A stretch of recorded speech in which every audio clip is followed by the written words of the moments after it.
थोड़े केसेस ऐसे हैं दोनों मतलब हस्बैंड वाइफ की तरफ से हो सकता है। हम आजकल सोचते हैं कि स्ट्रेस से कुछ नहीं होता, स्ट्रेस से बहुत कुछ होता है ना। तो ये बहुत एक्सपेंसिव है, बहुत मतलब वेरी चीप एंड बेस्ट इंशाल्लाह। अस्सलाम वालेकुम रहमतुल्लाह। Myself doctor Arshiya Firdaus. हमारा centre Amlusa electro homeopathy heal and health studio यहाँ जयनगर में है। और आज हम खुसूसन इनफर्टिलिटी के बारे में बात करेंगे। इनफर्टिलिटी यानी बच्चे नहीं होना, तो उसको इनफर्टिलिटी बोलते हैं। एक्चुअली इनफर्टिलिटी क्यों होती है, कैसे होती है, कब होती है, ये सारे चीज़ों पर अच्छे से रिसर्च करके उसको ट्रीट करना बहुत ज़रूरी है। बहुत सारे काजेज ऐसे होते हैं। एक्चुअली इनफर्टिलिटी देखिए, किसी की भी अगर शादी हो गई after marriage, with in a span of किसी को 1-2 महीने में ही कंसीव हो जाता है, किसी को 6 महीने में, किसी को 1 साल में, या किसी को 2 साल में। इस ड्यूरेशन से ज़्यादा यानी 1 साल या 2 साल तक अगर कंसीव नहीं हुआ है तो उसको इनफर्टिलिटी बोलते हैं।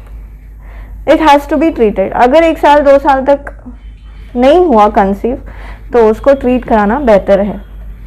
अब इनफर्टिलिटी क्यों होती है? हर एक पेशेंट में कॉजेज अलग होते हैं। सबसे पहले तो हो सकता है, बहुत सारे लोग ऐसे सोचते हैं कि सिर्फ फीमेल की वजह से ही हो रहा है, सिर्फ औरतों की वजह से ही हो रहा है, और औरतों को सारे टेस्ट कराते हैं, ये करवाते हैं। बहुत सारे बार इनफैक्ट 40% औरतों की वजह से हो सकता है, 40% मेल की तरफ से हो सकता है। थोड़े केसेस ऐसे हैं दोनों मतलब हस्बैंड वाइफ की तरफ से हो सकता है।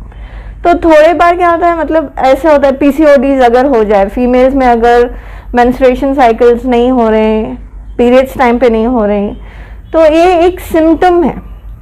हो सकता है कि पीसीओडीज हो। PCOD is nothing but polycystic ovarian disease, जहाँ पे एक छोटे छोटे घाटियाँ बन जाती हैं और वो फर्टाइल नहीं होती। जो अंडा बनता है उसको फर्टाइल होके फिर वो फॉर्म होता है, फिर जाके स्पर्म से मिलके एक फर्टिलाइजेशन प्रोसेस होता है। तो यहाँ पे वो सारा प्रोसेस एब्सेंट हो जाता है, यहाँ पे वो नहीं होता। या तो फिर एंड्रियोमेट्रोसिस होने के भी चांसेस हो सकते हैं, उसकी वजह से भी नहीं होता। या बहुत सारे जो है ओव्यूलेशन डिसऑर्डर्स हो सकते हैं, या किसी की एज ज़्यादा होने से भी हो सकता है। बहुत सारे केसेस ऐसे हो सकते हैं कि हार्मोनल इम्बैलेंस, यानी उनको पीरियड्स हो रहे हैं, हर एक चीज़ ठीक हो रही है बट फिर भी नहीं हो रहा, ये भी हो सकता है। ये इसके भी बहुत सारे रीजंस हो सकते हैं। थोड़े बहुत सारे मतलब वो स्ट्रेस की वजह से हो सकता है। थोड़े केसेस ऐसे हो सकते हैं किसी की फैमिली में ऐसे केसेस अगर हों, इनहेरिटेंस हो तो भी हो सकता है। और या फिर अगर बहुत फीमेल या मेल मतलब मोटे अगर हैं, ओबेसिटी, इससे भी जो है फर्टिलिटी ना होने में ये भी एक रीज़न हो सकता है।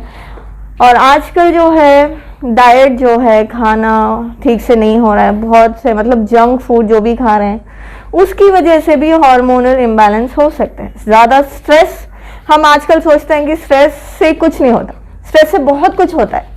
ज़्यादा अगर स्ट्रेस ले रहे हैं और उसके मतलब उसकी वजह से हार्मोनल इम्बैलेंस होके मतलब थायराइड भी अगर हो रहा है तो वहाँ पे भी मेंस्ट्रुअल पीरियड्स हर महीने नहीं होते, तो वो भी एक रीज़न हो जाता है। और जो है जो म्यूकस होता है, पीरियड्स ठीक हो रहे हैं, सारी चीज़ें ठीक हो रही हैं, फिर भी नहीं हो रहा। अगर जो म्यूकस होता है अगर वो एसिडिक हो, जिसकी वजह से सारे जो स्पर्म्स रहते हैं वो वहाँ तक रीच नहीं हो पाते, ज़्यादा एसिडिक होने की वजह से हो सकता है वो रास्ते में ही मतलब पूरे इमोबाइल हो जाते हैं, वो भी एक रीज़न हो सकता है। और यहाँ पे हम इनफर्टिलिटी को माशाल्लाह से इन अ नेचुरल वे, मतलब हमारी मेडिसिन इतनी बेहतरीन हैं जो हम माशाल्लाह ऐसा नहीं है कि आपको साल इसका ट्रीटमेंट कराना पड़ता है, जैसे 2 साल, 5 साल, 8 साल, 10 साल।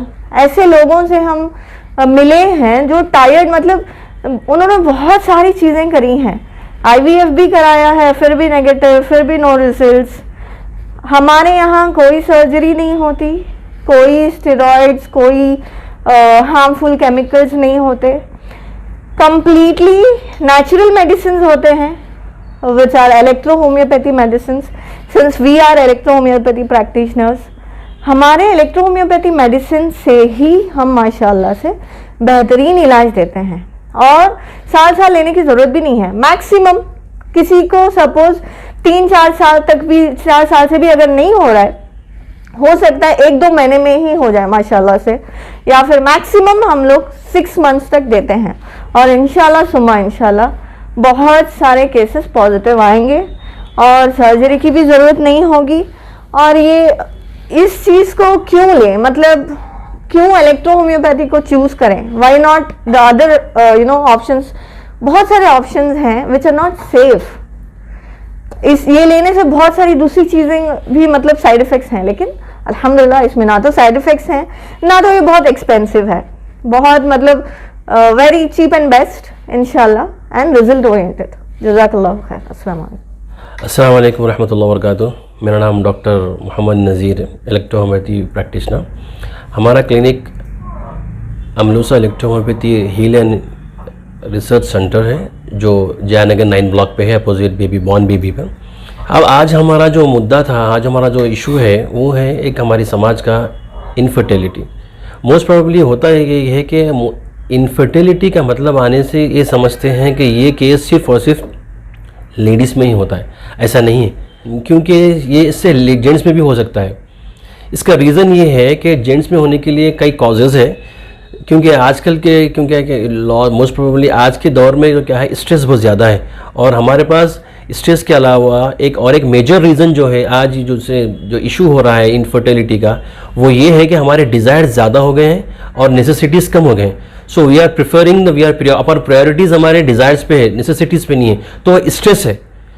तो इसके लिए क्या है, एक तो इसमें एक रीज़न है। सेकंड रीज़न क्या है, इसमें स्पर्म काउंट होता है, स्पर्म काउंट में बहुत वीक होता है। और एक इसमें बाज़ के एक जैसा कि और एक हमारे जहन में ये आता है कि भाई अगर कंसीव नहीं हो रहा 1 महीने में या 2 महीने में या 1 साल में, तो ये समझते हैं कि भाई कुछ और इशू हो गया, उसको कंप्लेंट्स होते हैं। हम मोस्ट प्रोबेबली आजकल तो सोशल मीडिया ऐसा हो गया कि आए दिन कुछ ना कुछ मसाइल आ रहे हैं, लेकिन ऐसा नहीं है कि लेडीज़ की जेंट्स की बता रहा हूँ मैं आपको। इरेक्टिल डिसफंक्शन भी बताते हैं, ये भी है एक। और एक मोबिलिटी ऑफ स्पर्म होना चाहिए, यानी कि बाद में क्या होता है कि स्पर्म तो स्ट्रांग होते हैं, लेकिन वो रीच आउट तो नहीं होते वहाँ पर कंसीव करने के लिए या फर्टाइल करने के लिए। तो उसके लिए एक टेस्ट होता है जो फर्टिलिटी प्रोफाइल टेस्ट होता है, वो जेंट्स के लिए करवाते हैं, स्पेशली मेल के लिए। और एक ओबेसिटी होती है, मैंने स्ट्रेस बता दिया, एक वन ऑफ द रीज़न है। ओबेसिटी भी एक रीज़न है। और एक हो सकता है थायराइड भी है, या फिर एक और एक रीज़न है इसके अंदर। वैसे तो वेरियस रीजंस है। एक और एक रीज़न है ओबेसिटी के साथ साथ आपको बताऊंगा मैं कि इनहेरिटेंस है, जो ख़ानदानी बीमारी भी हो सकती है। क्योंकि हम देखते हैं कि इंसान, हमारे पास मर्द लोग इसको छुपा लेते हैं, ख़ानदान की बीमारी है बोल के इसको बोलते नहीं। क्योंकि और एक होता है वेरिकोसील होते हैं, वो जो लेडीज स्पर्म स्टार्ट होता है स्पर्म में जहाँ पर बनता है। तो ये चीज़ें हैं जो जेंट्स में भी इश्यूज होते हैं, और ये चीज़ जहन से हमको समझनी चाहिए। हमारे सोशल में एक सोशल मैसेज भी हमारा, नॉट ओनली कि हम लोग we are treating, this is also social message as well. इसके लिए हमारे पास क्या है, अब जैसे हमारे पास ट्रीटमेंट क्या है और हम क्यों करें, आप हमारे पास क्यों आए, इसका सबसे बिगेस्ट रीज़न ये है कि हम बैक टू नेचर है।